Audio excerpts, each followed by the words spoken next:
دوسرے نکاح میں کون سی شرط لگا سکتے ہیں؟ دوسری شادی میں محمد رفیق صاحب کرناٹک سے پوچھتے ہیں، کیا دوسرا نکاح اس شرط پر کر سکتے ہیں کہ بیوی اور اس کی فیملی سے کہے کہ میں ہفتے یا 10 دن میں صرف ایک مرتبہ بیوی کے پاس آؤں گا، یعنی دوسری بیوی کے پاس،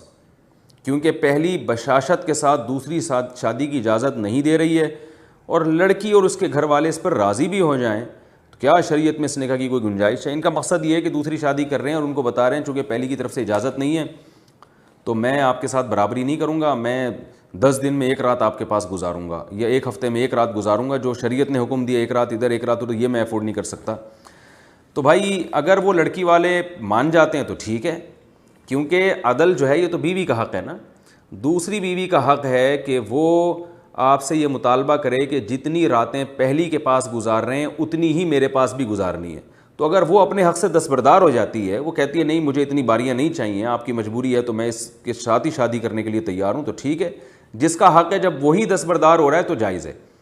لیکن مشورہ میرا یہ ہے کہ شادی کریں تمیز سے، پراپر طریقے سے،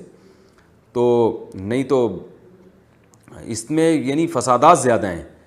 کیونکہ اللہ نے عورت کو ہر وقت یہ حق دیا ہے کہ وہ اپنے حق کا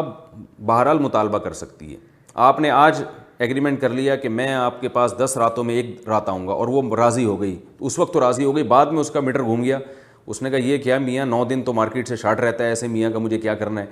تو 10 دن میں ایک دفعہ آ رہا ہے میاں، اور بعد میں وہ مکر گئی اور کہنے لگی نہیں مجھے میرا پورا حق چاہیے،